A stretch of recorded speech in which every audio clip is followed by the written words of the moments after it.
नमस्कार। आपकी खबर यूट्यूब न्यूज़ चैनल के इस अंक में आपका स्वागत है। मैं हूं विवेकानंद उपाध्याय। जब से झारखंड में अक्टूबर महीने या नवंबर के फर्स्ट वीक में चुनाव होने की संभावना जताई गई है, तभी से गढ़वा विधानसभा चुनाव क्षेत्र में राजनीतिक सरगर्मी बढ़ गई है। हालत यह है कि यहाँ के तीनों चीर प्रतिद्वंदी पूर्व मंत्री गिरिनाथ सिंह, पूर्व विधायक सत्येंद्र नाथ तिवारी तथा झारखंड सरकार के पेयजल स्वच्छता मंत्री मिथिलेश कुमार ठाकुर के बीच अभी से ही आरोप प्रत्यारोप का दौर शुरू हो गया है। इसके पहले कि गढ़वा विधानसभा चुनाव क्षेत्र में आई गर्माहट पर हम एक एक बिंदुओं पर विचार करें, सबसे पहले यहाँ यह बता देना चाहेंगे कि दरअसल गढ़वा विधानसभा चुनाव क्षेत्र की राजनीति में तीन ही महत्वपूर्ण पार्टियां फिलहाल दिख रही हैं। पार्टी के हिसाब से देखें तो वर्तमान विधायक व झारखंड सरकार के पेयजल स्वच्छता मंत्री झामुमो की राजनीति से संबंध रखते हैं। सत्येंद्र नाथ तिवारी भाजपा में है, भाजपा से चुनाव लड़ना चाहते हैं, भाजपा से विधायक भी रह चुके हैं। और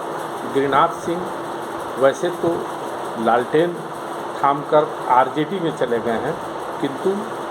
गठबंधन की स्थिति में इंडिया गठबंधन यदि बरकरार रहा झारखंड में, तो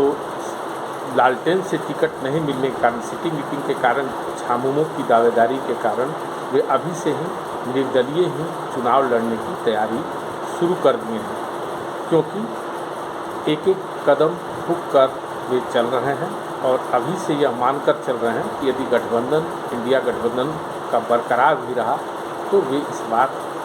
गढ़वा विधानसभा चुनाव क्षेत्र से हर हालत में चुनाव लड़ेंगे। जहाँ तक गर्माहट का प्रश्न है, हालत यह है कि पूरी तरह से मंत्री मिथिलेश कुमार ठाकुर के खिलाफ जहाँ पूर्व विधायक सत्येंद्र नाथ तिवारी हमलावर हैं, वहीं गिरिनाथ सिंह भी परिवर्तन यात्रा के माध्यम से गांव-गांव जाकर मतदाताओं को अपने इस बात से समझाने की कोशिश कर रहे हैं कि पिछले 10-15 वर्ष के दौरान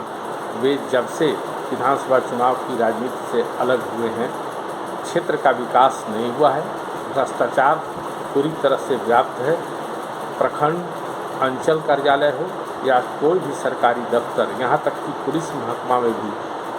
इतना भ्रष्टाचार व्याप्त है कि आम जनता का काम एक भी नहीं हो रहा है। इसलिए उन्होंने परिवर्तन का नारा दिया है और परिवर्तन का नारा दे करके जहाँ एक ओर पूर्व विधायक सत्येंद्र नाथ तिवारी के 10 वर्ष के कार्यकाल का उल्लेख कर रहे हैं, वहीं वर्तमान विधायक मंत्री मिथिलेश कुमार ठाकुर के भी 5 वर्ष के कार्यकाल का हवाला देते हुए पूरी तरह से यह बताने की कोशिश कर रहे हैं कि 15 साल के इन लोगों के कार्यकाल में गढ़वा विधानसभा क्षेत्र की जनता पूरी तरह से उपेक्षित है और यहाँ लोग परेशान हैं। रही बात सत्येंद्र नाथ तिवारी का, तो सत्येंद्र नाथ तिवारी वही अपने चिर परिचित अंदाज में राजनीति शुरू कर दी है। पूरी तरह से वे हमलावर हैं। उनका भी पंचायत स्तर पर पोल खोल यात्रा चल रहा है और पोल खोल यात्रा के माध्यम से मतदाताओं को यह समझाने का कोशिश कर रहे हैं कि वर्तमान विधायक व पेयजल स्वच्छता मंत्री मिथिलेश कुमार ठाकुर अकुत संपत्ति जमा कर लिए हैं। उनके द्वारा उनके ऊपर सीधा पूर्व विधायक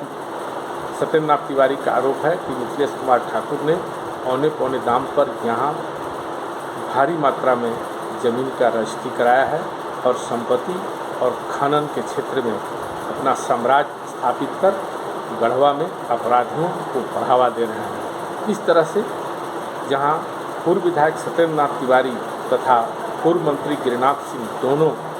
मंत्री मिथिलेश कुमार ठाकुर पर हमलावर हैं, वहीं मिथिलेश कुमार ठाकुर ने भी अपने तरीके से जवाब देना शुरू कर दिया है। श्री ठाकुर फिलहाल तक अभी तक सीधे गिरिनाथ सिंह पर वार तो करते नहीं दिख रहे हैं, किंतु सत्येंद्र नाथ तिवारी पर उनका वार सीधा चल रहा है। सत्येंद्र नाथ तिवारी के कार्यकाल में क्षेत्र का विकास नहीं हुआ, यहाँ उपेक्षा हुआ, यहाँ के लोगों को इनके कार्यकाल में किसी तरह का कोई काम नहीं किया गया। इस तरह से सत्येंद्र नाथ तिवारी को पूरी तरह से फेल्योर, उनके कार्यकाल को फेल्योर बताते हुए और जो उन्होंने अपने कार्यकाल में विकास किया है उसका हवाला दे करके मतदाताओं को अभी से समझाने का, कन्विंस करने का प्रयास कर रहे हैं कि वे इस क्षेत्र का जब से विधायक बने हैं इस क्षेत्र के विकास के लिए रात दिन एक कर प्रयास कर रहे हैं और जनता की सेवा में तत्परता के साथ कर रहे हैं। मिथिलेश कुमार ठाकुर विकास के नाम पर अभी से ही एग्रेसिव दिख रहे हैं तथा दोनों नेताओं का, गिरिनाथ सिंह को परोक्ष रूप से और सत्येंद्र नाथ तिवारी को प्रत्यक्ष रूप से जवाब दे रहे हैं। ऐसे में गढ़वा विधानसभा के राजनीति में अभी से गर्माहट आ गया है, आरोप प्रत्यारोप का दौर जारी है। किसके पक्ष में मतदाताओं का समीकरण बैठेगा, कौन प्रभावी होगा, कौन हावी होगा, इसके लिए तो इंतजार करना होगा। किंतु इतना बात अवश्य अभी निश्चित हो गया है कि इस बार का गढ़वा विधानसभा चुनाव की राजनीति पूरी तरह से दिलचस्प रहेगी तथा तीनों नेताओं के बीच जो मुकाबला होने वाला है उस मुकाबले में आरोप प्रत्यारोप का दौर और आने वाले दिनों में आगे बढ़ेगा। आज के इस वीडियो बस इतना ही। आपसे अनुरोध है कि आप हमारे चैनल को देखें, लाइक करें, शेयर करें तथा यदि अब तक आपने हमारे चैनल को सब्सक्राइब नहीं किया है तो सब्सक्राइब करें। नमस्कार।